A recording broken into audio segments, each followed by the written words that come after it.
Ainda que seja por causas consideradas nobres, a um político representante do povo na Câmara dos Deputados é dado o direito de fazer chantagem. Isso mesmo, chantagem. Estou me referindo aos últimos episódios ocorridos na Câmara dos Deputados, promovidos pela bancada religiosa sob a liderança do ex-governador e deputado federal Antônio Garotinho, em 2 episódios, pelo menos.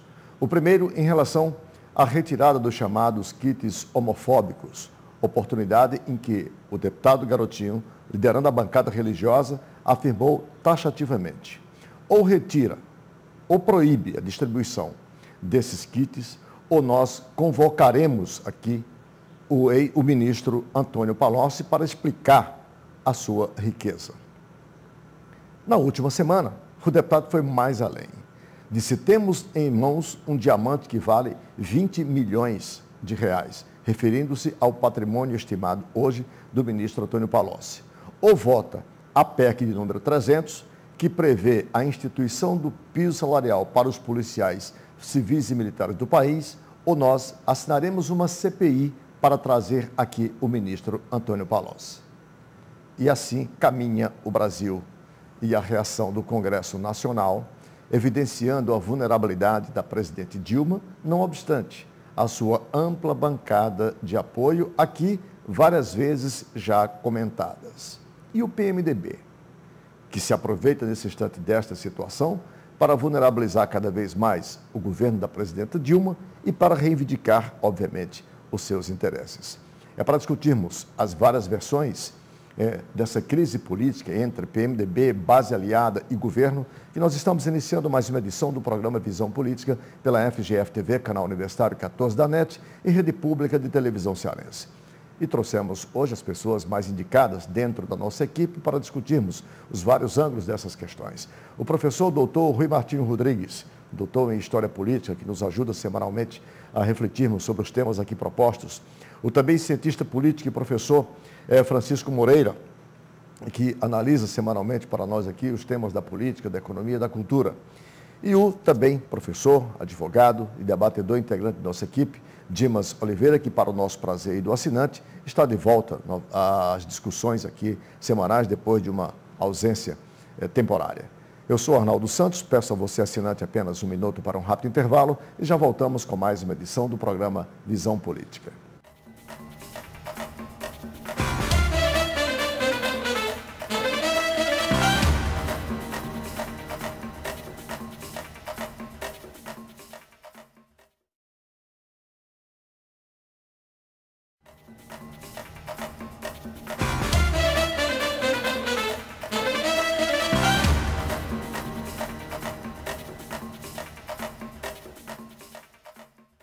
Estamos de volta com o primeiro bloco do programa Visão Política pela FGF-TV, canal universitário 14 da NET e rede pública de televisão cearense. Se você, assinante, ligou agora, o programa tem hoje as participações dos nossos debatedores, os professores Francisco Moreira, Rui Martinho Rodrigues e Dimas Oliveira. E eu queria começar o programa colocando para o primeiro bloco o tema, objeto de abertura do nosso editorial, que é esta crise política permeada com chantagens, hoje da bancada de sustentação do governo da presidente Dilma no Congresso Nacional, em relação fundamentalmente a esse episódio envolvendo o atual ministro da Casa Civil, Antônio Palocci. Professor Rui, imediatamente após a eleição da presidenta Dilma, nós fizemos alguns debates aqui nesse espaço e evidenciávamos o ineditismo de, pela primeira vez, uma presidente ser eleita num sistema presidencialista de coalizão, com uma ampla base de apoio na Câmara Federal. 3/5, quórum suficientemente para mudar, inclusive, a Constituição. E lembro que, quando abordarmos esse aspecto, vários dos debatedores aqui, à exceção do professor Rui Martinho Rodrigues, que colocou uma outra visão, nós dizíamos que a presidenta agora tinha, quer dizer, uma maioria tão confortável que ela podia muito bem governar sem sobressaltos e tudo. E o professor Rui chamava atenção e dizia assim, ou não, ou poderá ser vítima dessa mesma bancada, quer dizer, de sustentação pelo poder que ela tem. Já estamos vivenciando isso? O senhor preconizava algo como se fosse pitonisa? Eu lembro que nós dizíamos que Temer não era Alencar. E nem PMDB era o partido do Alencar, que eu nem lembro a sigla, era um partido pequeno, né? E que ela poderia ter dificuldades em ter um Temer na vice-presidência. E tinha uma maioria grande demais. Maioria é bom, dá legitimidade, é a essência da democracia. Mas não deve ser grande demais, né? Principalmente porque o tamanho da aliança corresponde ao grau de heterogeneidade da aliança. E foi uma aliança feita sem uma base programática. Não estou me referindo à base ideológica, eu acho até melhor que não tenha. Mas uma base mínima programática precisava ter. Então foi uma aliança visando apenas resultados eleitorais, tempo de televisão, na propaganda eleitoral gratuita e tal. O resultado que fica difícil depois manter a unidade dessa aliança. E é claro que, embora a barganha seja própria da vida parlamentar, é preciso distinguir entre barganha legítima e barganha ilegítima. Então, barganhas feitas em nome do interesse dos representados é uma barganha legítima, desde que o objeto da barganha seja legítimo.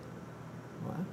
Então, o que me parece, no episódio que você lembrou aí, o que cheira mal é que alguém faça barganha com um fato que seria possivelmente irregular, um fato suspeito. Se há uma irregularidade, se há um fato suspeito, não se pode barganhar com isso. Deve-se investigar. Não se pode considerar um fato suspeito um diamante, um grande fator de barganha. Ou é um fato suspeito que precisa de investigação e deve ser investigado e não pode ser objeto de negociação, ou não é um fato importante, ou não é suspeito, ou sendo suspeito não é tão relevante que haja uma possível irregularidade, ou a fronteira entre o lobby e o tráfico de influência não está bem definida, ou alguma desculpa que se queira dar. Mas o fato é que a barganha posta nesses termos causa estranheza. Professor Moreira, como cientista político que o deixa eu colocar algo que é histórico da nossa política malsã no Brasil, que é a conspiração, a barganha, chamemos do que nós quisermos. O PMDB é, historicamente, um partido que exerce o poder com toda a competência que o poder incorpora e pode permitir a uma agremiação política exercer. E disse que o PMDB é tão competente no exercício deste poder que se apropria de há muito de 60%, 65% deste governo. E quando Michel Temer foi indicado como candidato a vice-presidente, dissemos aqui, inclusive, corroborando do pensamento do professor Rui, que Michel Temer seria um conspirador 24 horas ao lado da presidenta. Essa crise que o PMDB hoje simula, e eu estou usando a expressão simular, porque é um fato artificializado nesse instante. A partir, por exemplo, do que ocorreu a semana passada, quando a imprensa disse assim, a maioria do governo cochilou e a comissão aprovou a convocação do ministro. Isso não faz parte já dessa conspiração? Esse cochilo da bancada não foi um cochilo proposital para poder acontecer exatamente aquilo que eles queriam para negociar depois? A gente tá no campo aí das hipóteses, né?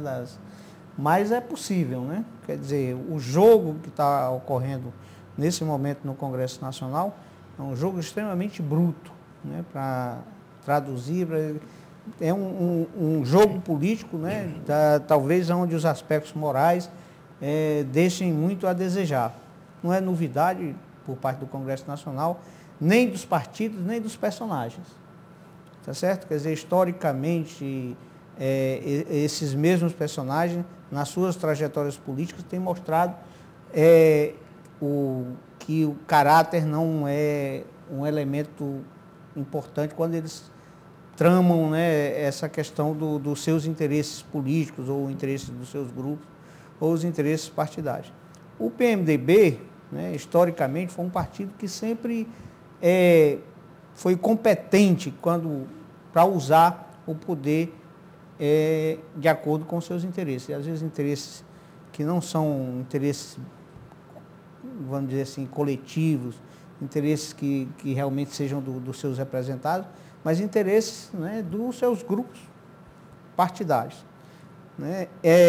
O Antônio Garotinho, que você citou aqui para falar da questão da chantagem, né, também tem um histórico que já comprova esse tipo de atitude dele, né, como governador, as ações que ele, quando a mulher foi governadora, teve vários momentos em que o Antônio Garotinho surge na cena política como sendo uma pessoa que usa de todos os meios para alcançar os seus objetivos, né? E, de certa forma, essa crise mostra, né, o quadro que a gente está vivendo e que naquele momento que a gente fez as análises logo depois do período eleitoral aqui, ontem eu me lembrei muito do Rui quando eu li essas questões, se pensava que pelo fato do PMDB ter participado do processo eleitoral com um candidato a vice-presidente, as coisas poderiam caminhar de forma diferente. Parece que não vai ser assim. Dimas, você andou aí uns 3 meses afastados aqui da discussão, porque estava em outras missões profissionais importantes. Qual é a percepção, Dimas? O governo da presidente Dilma está, nesse instante, sendo vítima, com menos de 6 meses de governo. É bom tentar para esse detalhe. Não tem 6 meses ainda de governo. Seria lua de mel ainda, né? Pois é, seria lua de mel. Já desse fogo amigo? Eu acho que, para mim, não há nenhuma surpresa nisso. Né? Acho que nem para Dilma, nem para o Lula. Eu acho que essa composição que se deu com a sua vitória, se por um lado nós observamos essa aparente crise na base, por outro lado, isso é expressão de um poder quase que absoluto da presidenta Dilma, no que diz respeito à impossibilidade da oposição em se articular. Veja bem, se por um lado você tem uma base aliada com determinado nível de chantagem, isso é expressão da falta de um projeto de oposição à presidenta Dilma programático, inteligente. PSDB e o DEM estão praticamente desarticulados, destruídos nesse sentido, em brigas internas, em brigas intestinas. O que se vê, por exemplo, na grande imprensa é a briga entre Alckmin, Serra, FHC, Aécio Neves. Então, evidentemente que não existindo uma política de oposição organizada em um sentido mais programático, mais articulado e mais geral, essas manifestações elas são quase que naturais, principalmente tendo como base o que foi dito aqui pelo professor Rui, pelo outro, de que a vitória da Dilma, ela representou um movimento geral que cedo ou tarde iria demonstrar, dentro de um processo natural, as suas contradições inerentes. E evidentemente que eu acho que nada melhor para a Dilma do que ter o Garotinho como seu grande opositor.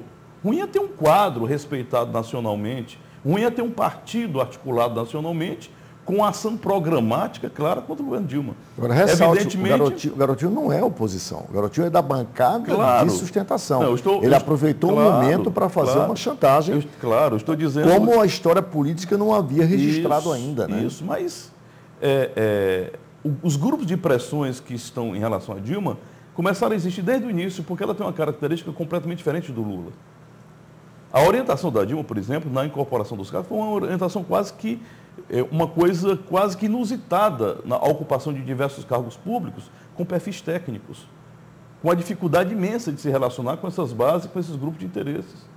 Ela foi quase que ao limite, em diversas indicações, por perfis que não são os perfis tradicionais. E isso, desde o início, está trazendo dificuldades para o PMDB e para a base aliada.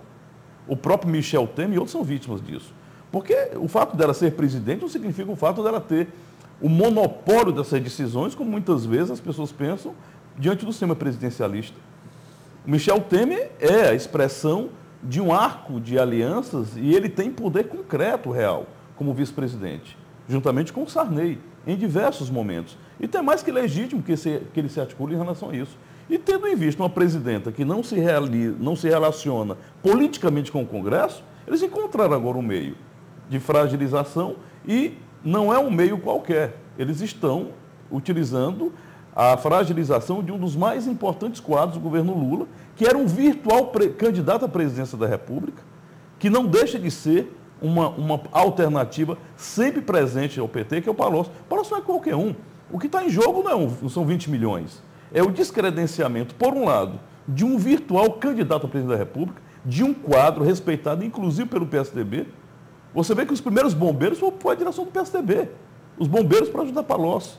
Um quadro respeitado pelo empresariado e um cara querido pelo presidente Lula. Então, existe a questão simbólica de se bater nesse quadro, nesse espectro, que é o Palocci, junto a um elemento fundamental, que é a demonstração para a própria presidente Dilma, que ela não está aí absoluta. Existem interesses que representam isso que foi dito há pouco, a falta de unidade programática, a falta de unidade de... Os interesses estão aí. O interesse é o poder, o interesse é o cargo, o interesse é a eleição.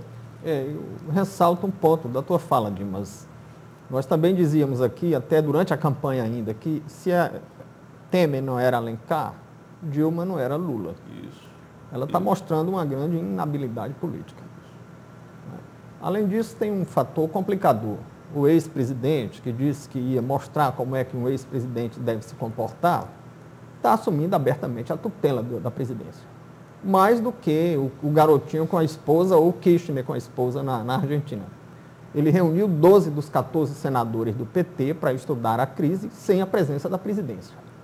Isso é inédito na história do país e isso cria um complicador. E essa crise, ela não é só entre o PMDB e o PT, ela é uma crise que afeta também divisões internas do PT.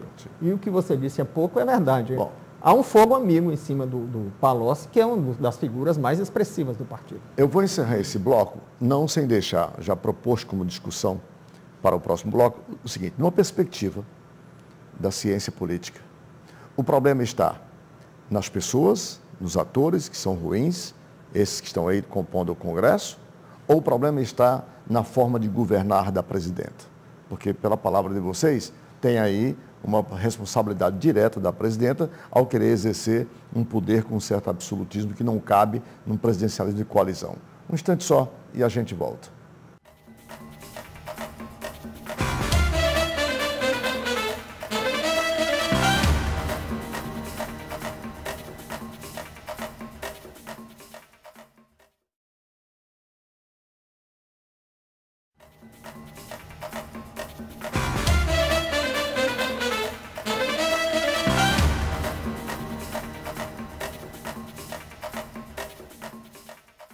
Estamos de volta com o segundo bloco do programa Visão Política pela FGF-TV, canal universitário 14 da NET e Rede Pública de Televisão Cearense. Nós temos hoje as participações dos professores Francisco Moreira, Dimas Oliveira e Rui Martinho Rodrigues. Estamos discutindo essa crise e eu vou colocar aqui todas as aspas, quer dizer, que a crise está a exigir, porque pela tradição da política a gente sabe que 80%, 90% dessa crise ela é artificializada, é criar dificuldades para para obter facilidades posteriormente. Mas eu deixei no bloco anterior, para que vocês analisássemos, uma visão, uma perspectiva da ciência política, da filosofia política. O problema está nos homens, os atores que estão aí, os garotinhos, os Sarneys, os Temer, quer dizer, conspiradores ou não, chantagistas ou não, mas são eles que estão aí constitucionalmente, são eles que têm o poder de legislar, o outro de governar. O problema está na forma de governar da presidenta Dilma. Porque, veja bem, se olharmos especificamente a questão Palocci, a posição do ministro Palocci ela é muito estratégica, porque é exatamente por onde passam todas as barganhas do governo, as nomeações, sobretudo. Uma vez este homem fragilizado, tem aí essa base ou esses chantagistas, quer dizer, o motivo mais bem acabado que eles poderiam ter para poder aumentar esse poder de barganha, sobretudo na nomeação, na ocupação dos cargos, totalmente de segundo e terceiro escalão, que ainda não foram definidos. Ora, esse era um problema que aparentemente não era do governo. Mas se a presidenta imediatamente o afasta, estaria, portanto, criando ela mesma uma chantagem para que em outras crises que certamente acontecerão, ela se viria da obrigação de fazer a mesma coisa.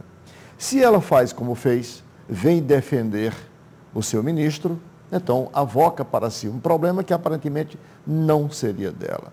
E aí fica a interrogação, e por que tanta demora em dar esses esclarecimentos? E por que tanto medo de se ir ao Congresso Nacional para prestar tais esclarecimentos?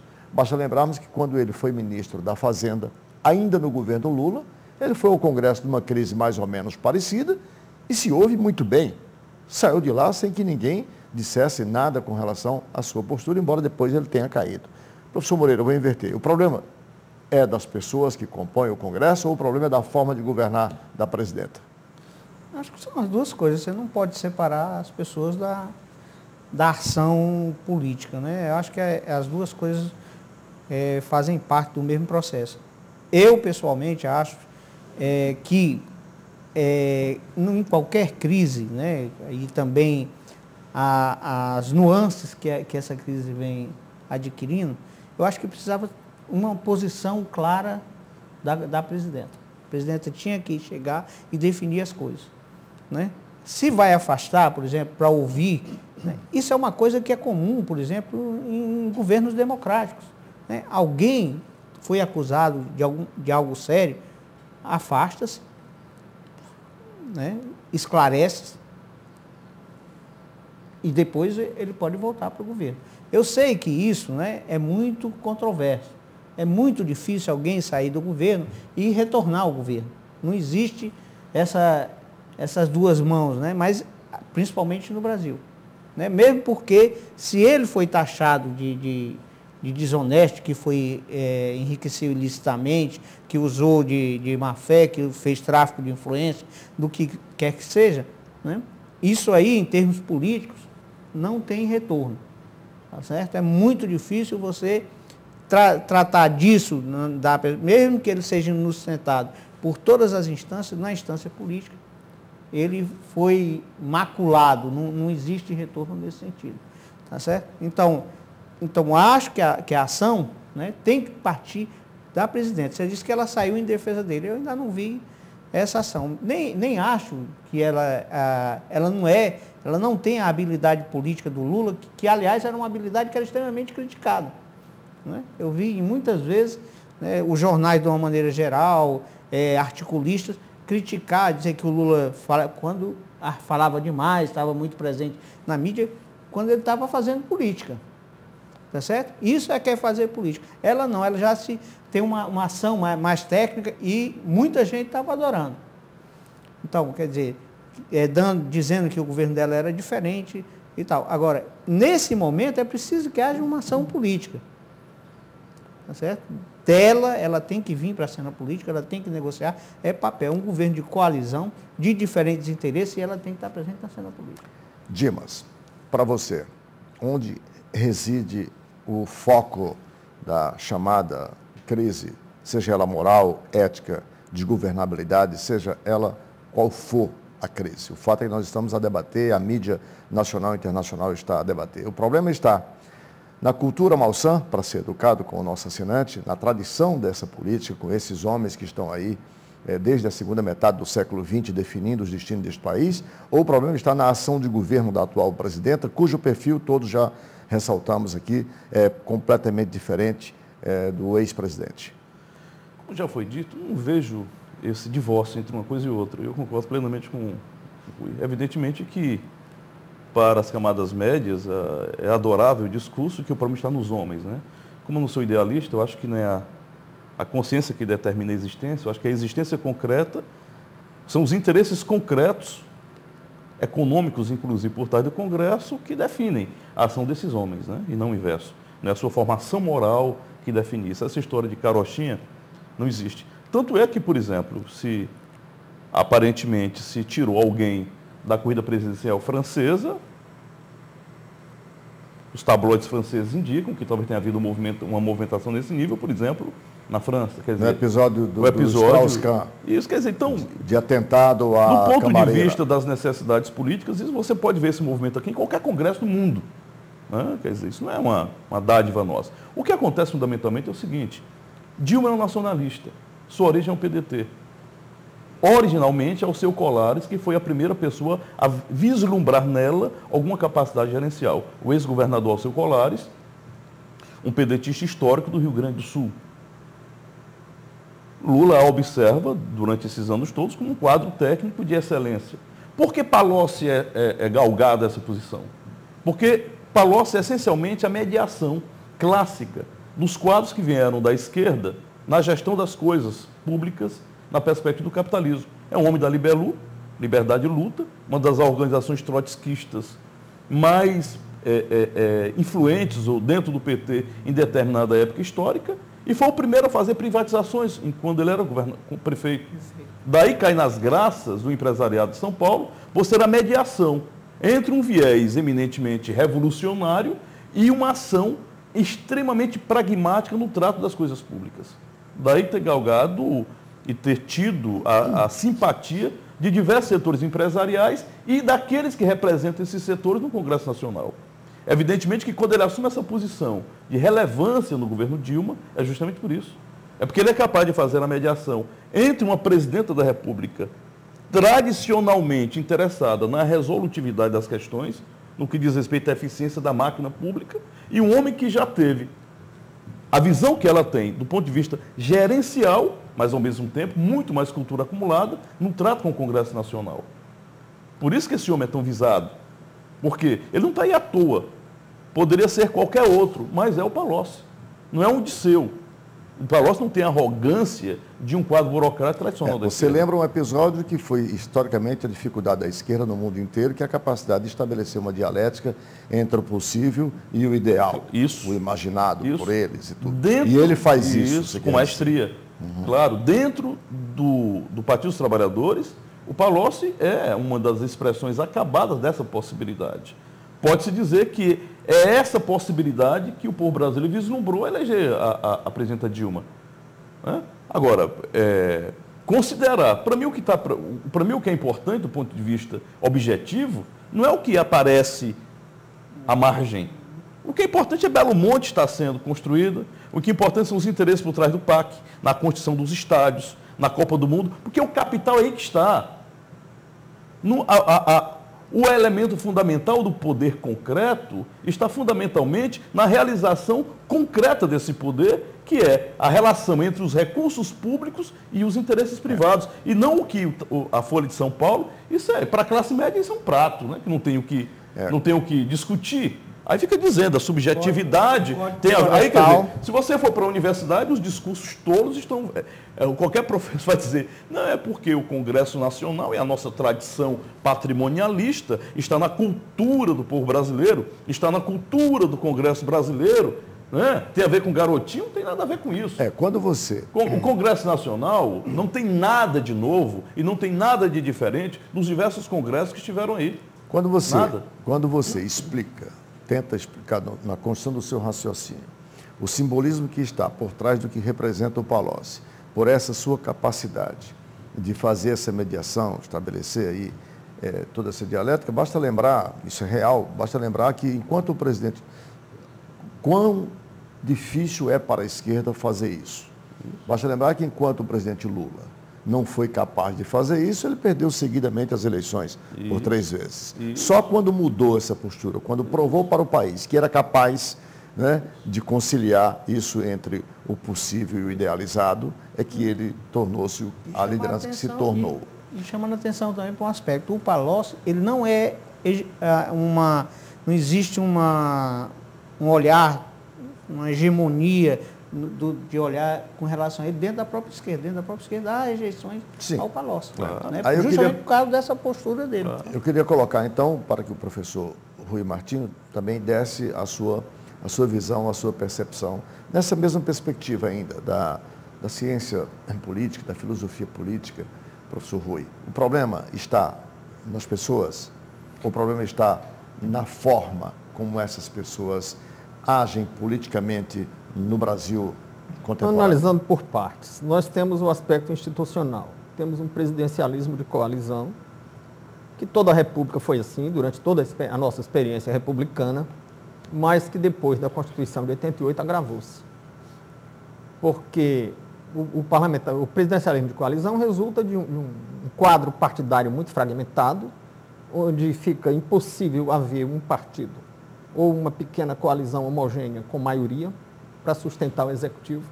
Então, se fazem alianças muito amplas, muito heterogêneas, ao preço de barganhas nem sempre do interesse público, nem do interesse dos segmentos representados no Congresso. Quando eu digo público, é muito abrangente, mas dos segmentos específicos representados no Congresso. E a Constituição de 88, ela foi feita para ser parlamentarista. E de última hora, por exigências de determinados grupos de pressão, ela terminou sendo presidencialista. Então, nós nem somos presidencialistas nem parlamentaristas. Nós temos um parlaprismo, que é uma mistura de parlamentarismo com presidencialismo. Qualquer um dos dois sistemas pode funcionar bem. Essa mistura é que está sendo problemática, né? Então, isso cria uma situação potencialmente conflituosa, porque você tem uma presidência muito poderosa, porque todo presidencialismo é muito poderoso, o presidencialismo tem uma postura imperial, e um parlamento também muito poderoso. E isso cria esses impasses, né? Que não tem propriamente uma crise, porque é do parlamento, é da natureza do parlamento viver de crise. Então não há uma crise grave, o país está funcionando bem e tal. Tanto que, por vezes, água no Supremo, né? Mas existem tensões, né? Existem tensões. O resultado dessas tensões, um dos resultados, é que está fortalecendo o Supremo, que está usurpando a função legislativa. Está fortalecendo o ativismo judicial e a politização e a judicialização da política, com a consequente politização do judiciário. Agora, tem também os traços próprios das personalidades. É claro que há uma diferença enorme entre o governo Lula e o governo Dilma, né? A presidente não mostrou nenhuma habilidade política, não tem o gosto pela negociação, parece até governador de estado pequeno, que você dá o luxo de não receber deputado.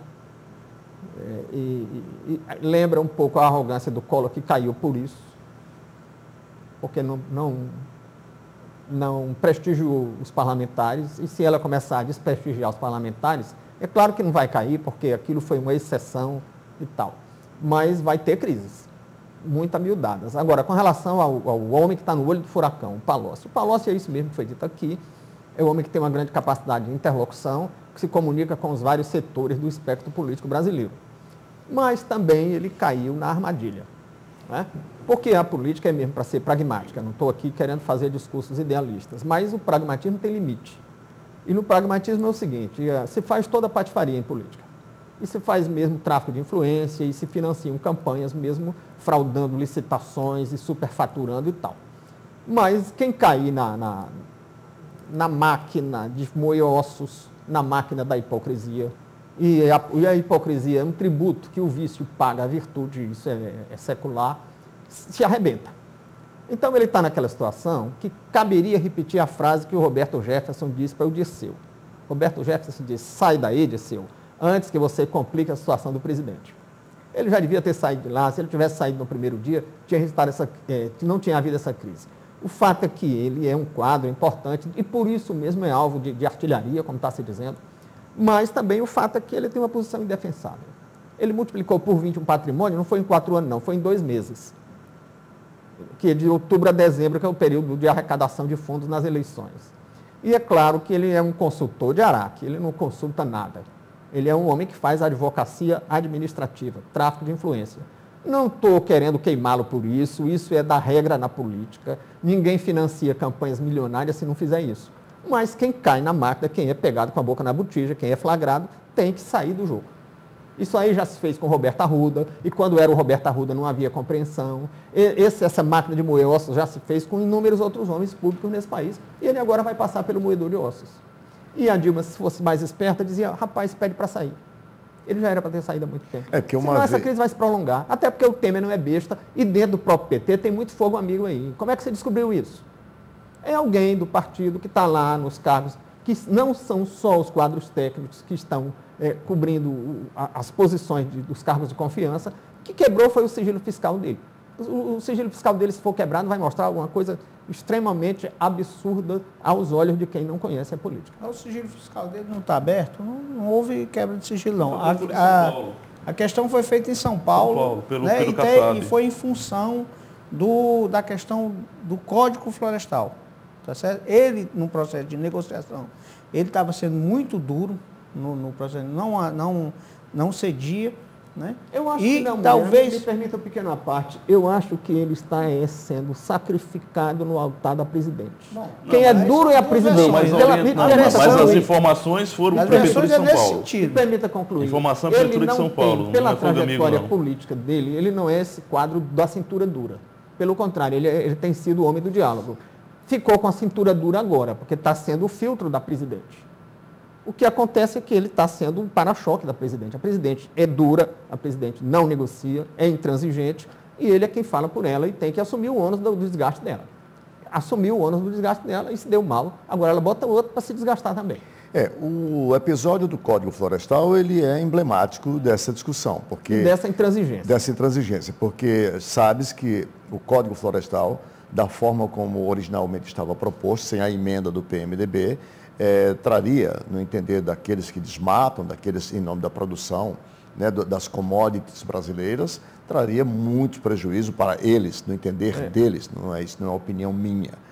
A mudança, quer dizer, com aquela emenda, foi exatamente para atender grande parte deste segmento, em nome do segmento menor. E veja, não foi uma bandeira da oposição, produtores. foi uma bandeira do deputado, do seu correligionário, o deputado lá de São Paulo, que foi o relator da matéria. Do PCdoB. O Aldo Rebelo. O Aldo Rebelo, que não é um oposicionista. E que não me consta que esteja fazendo chantagem. Ele estava falando ali como alguém que representa uma parcela dos representados no Congresso, uma parcela muito expressiva da sociedade brasileira. Bom, eu vou fazer mais um intervalo e quando voltarmos eu queria colocar aqui para os senhores um tema não menos importante do que esse, embora não tenha essa relevância, porque já faz parte de um passado. Mas nós temos uma cultura na política brasileira de relativizarmos as coisas.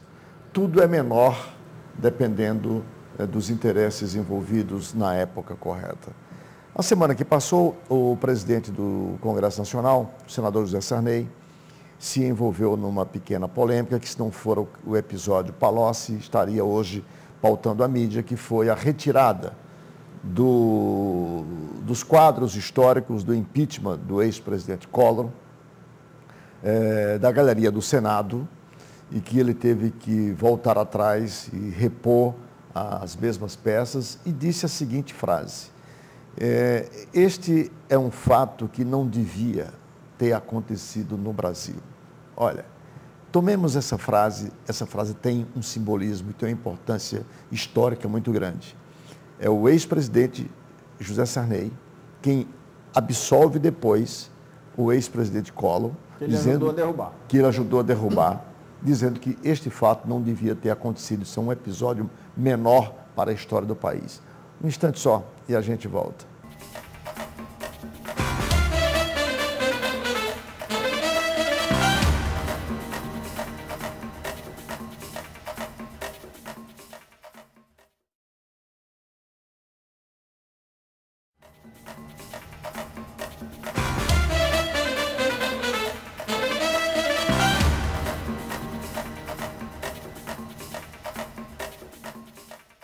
Estamos de volta com o terceiro e último bloco do programa Visão Política pela FGF-TV, canal universitário 14 da NET e rede pública de televisão cearense.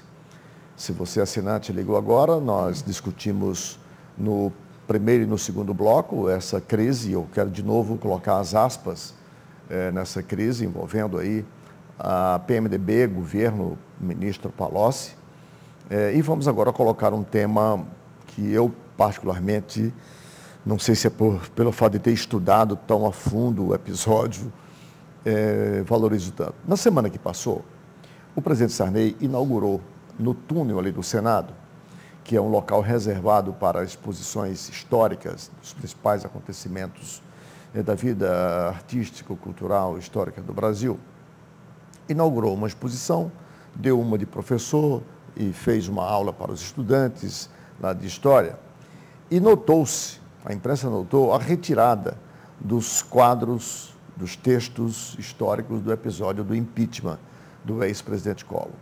Quando perguntado ao presidente Sarney por que havia sido retirado, ele respondeu que porque este era um fato menor da história do Brasil, que não deveria nunca ter acontecido, disse, fecha aspas, disse o presidente. A imprensa deu um certo destaque a esse episódio, ele voltou atrás, disse que não era curador da exposição e que os fatos, os quadros estavam retornando a essa exposição. Professor Rui Martinho Rodrigues, pergunto, por que temos essa cultura da relativização das coisas? Por que não temos essa cultura da relativização das coisas no Brasil? Mas o impeachment do Collor é um fato que já pode, 20 e poucos anos depois, ser considerado menor, e é um fato que não devia ter acontecido na história do país. Dá para um homem com a responsabilidade de ex-presidente da República e presidente do Congresso relativizar tanto assim? Em primeiro lugar, a gente precisa situar quem foi Sarney no episódio, né? O Collor fez uma campanha bem-sucedida à presidência, atacando o Sarney, que estava muito impopular com o fracasso do Plano Cruzado, que foi entendido pela opinião pública como um estelionato eleitoral. E o Collor explorou bem essa impopularidade do Sarney. Fez do Sarney um saco de pancada e se elegeu com isso. A hipocrisia é inerente ao jogo político. E o Sarney é conhecido como um homem vingativo, embora discreto. E foi um dos grandes articuladores do impeachment do Collor. E agora está dizendo que nunca devia ter acontecido, né? Está dizendo, usando da mesma hipocrisia que o Collor usou para se eleger, crucificando o Sarney, ou apedrejando o Sarney agora está usando da mesma hipocrisia, porque é aliado. Todo mundo faz isso em política. Quando o escândalo alcança um aliado político, as pessoas relativizam, não, é isso mesmo, não está aprovado, ou a justiça não se pronunciou ainda.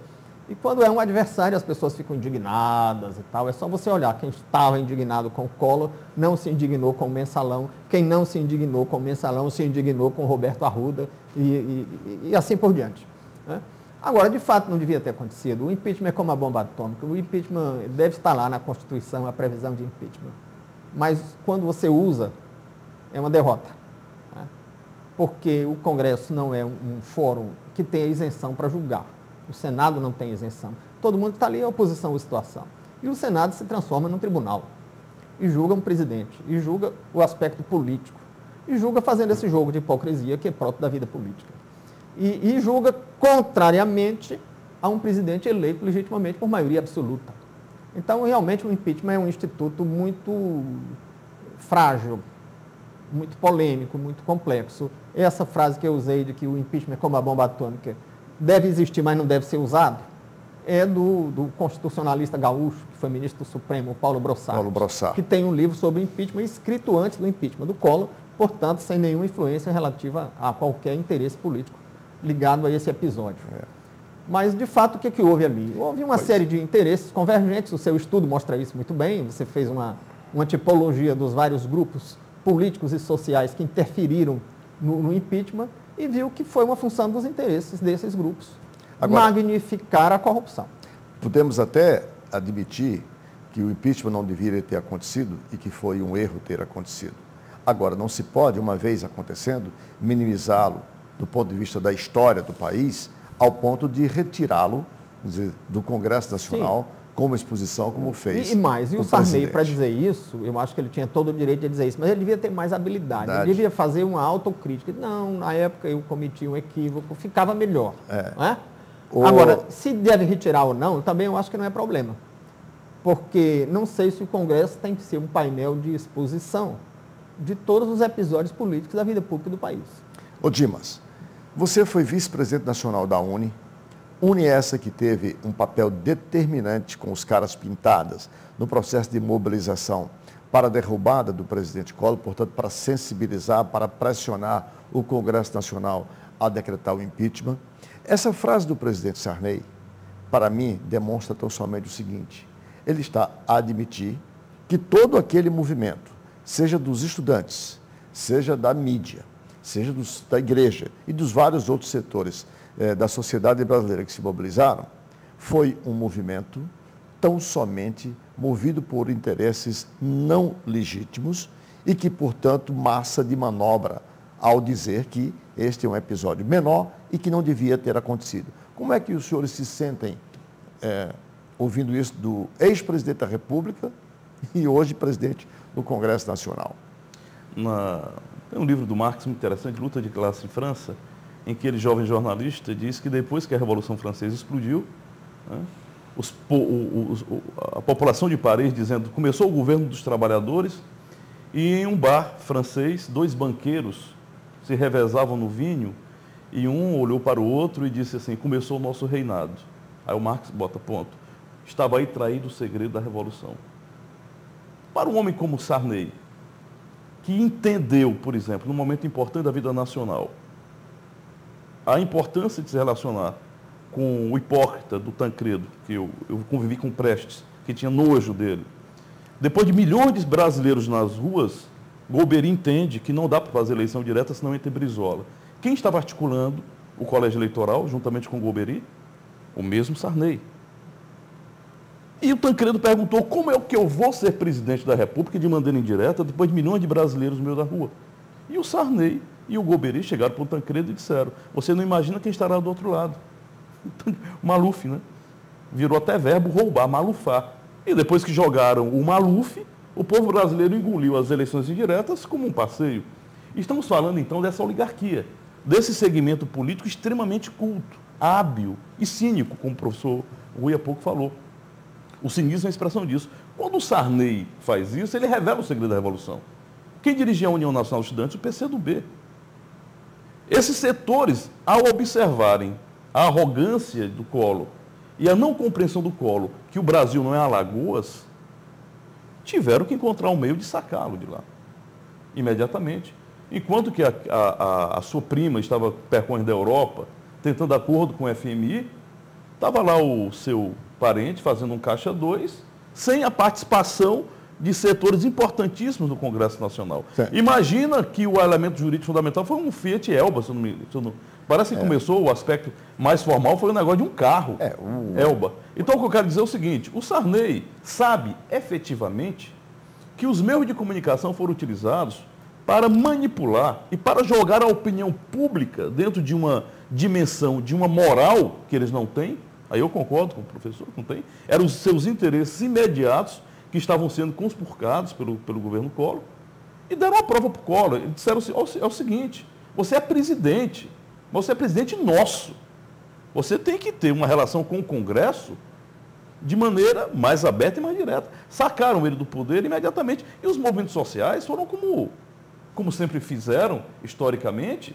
Boiada cidadã. Foram uma boiada cidadã dentro desse efetivo. Quando o Sarney fala isso, ele fala do alto do seu conhecimento, de um homem que esteve por trás da traição das eleições diretas, foi o colégio eleitoral, articulado por ele, por Simon, por esses vestais, entendeu? E no segundo movimento, em relação às eleições diretas, jogando a União Nacional. Eu quero dizer que na época, eu já não estava na Uni, eu fui representante... eu só citei para poder realçar a sua opinião. Historicamente, eu fui representante dos universitários na Constituinte, ao lado de Faor Ulisses. Eu era o representante dos universitários na Constituinte e vi esse sentido que o Rui falou, essa mistura entre uma Constituição quase que parlamentar dentro de um presidencialismo extremamente poderoso. E essa contradição, ela se manifesta hoje concretamente.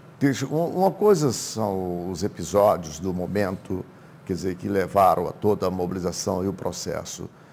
Eu quero me ater, e eu quero colocar o Moreira nessa discussão, esse reducionismo, essa minimização, tirar essa importância e aquele mais acusado e que mais acusou e que mais conspirou para que o impeachment acontecesse, vir 20 e poucos anos depois e dizer isto.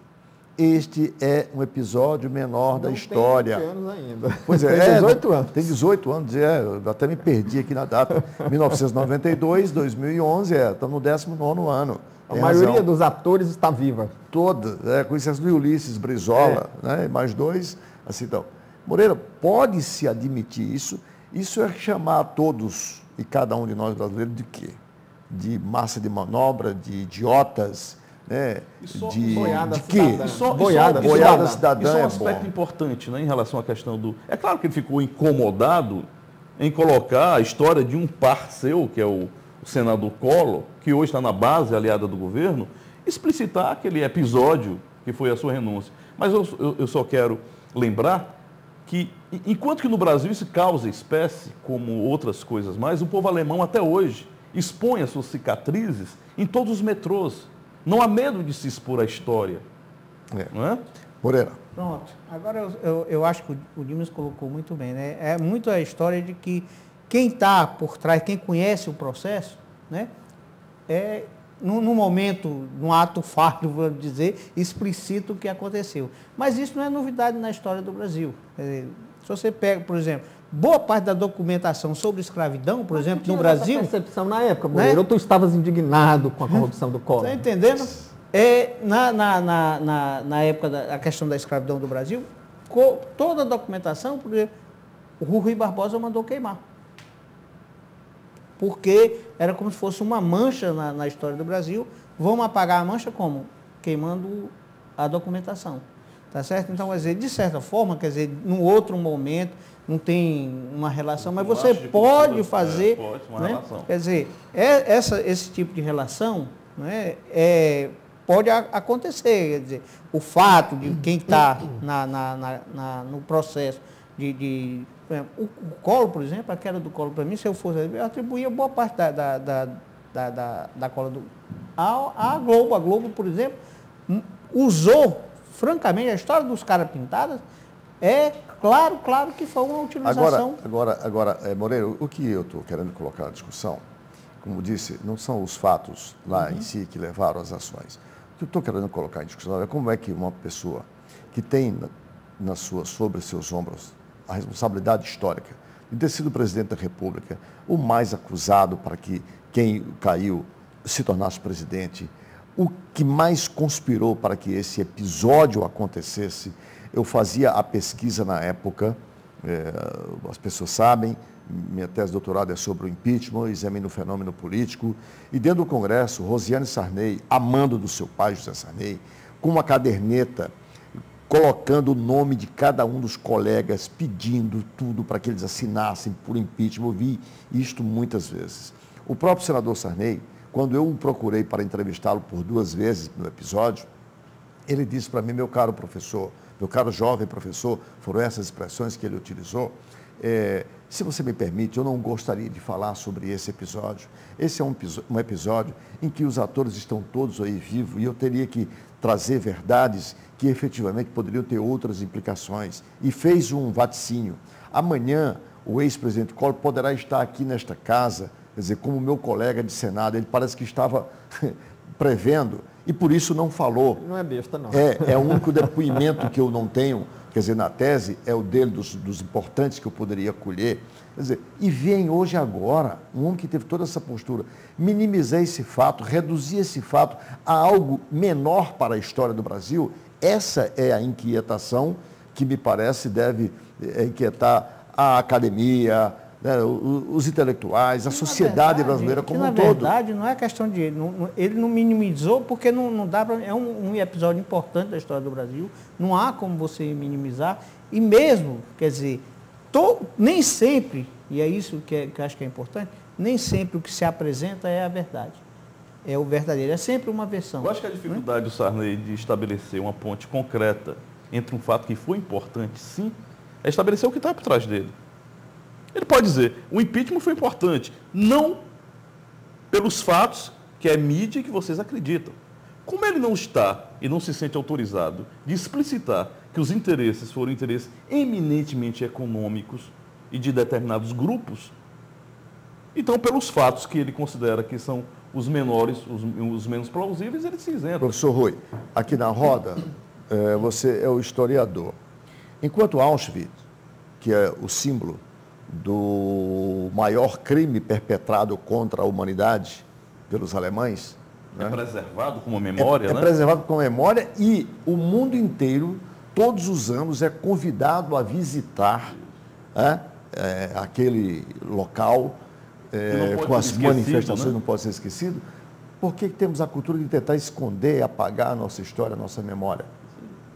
Essa é a interrogação. Eu acho que porque, no caso da Alemanha, os autores do crime, e eu acho que não se compara, né? Sim. Os crimes... Esse é muito maior. Né? Mas, no caso da Alemanha, os autores dos crimes estão todos mortos, não estão no poder. Né? E aqui... no Brasil, quem é que está tentando esconder o fato de que o impeachment foi uma manipulação? Quem ainda está no poder. Né? Ok. Isso. Com essas colocações, nós finalizamos mais uma edição do programa Visão Política, pela FGF TV, canal Universitário 14 da NET e Rede Pública e Televisão Cearense. Na esperança de termos colaborado, ainda que modestamente, com uma outra visão sobre esses fatos, para que você possa ir entendendo melhor como é o Brasil. Agradecendo aos professores Dimas Oliveira, Rui Martinho Rodrigues e Francisco Moreira, em especial agradecendo a você, assinante, com o convite para um próximo Visão Política. Até lá.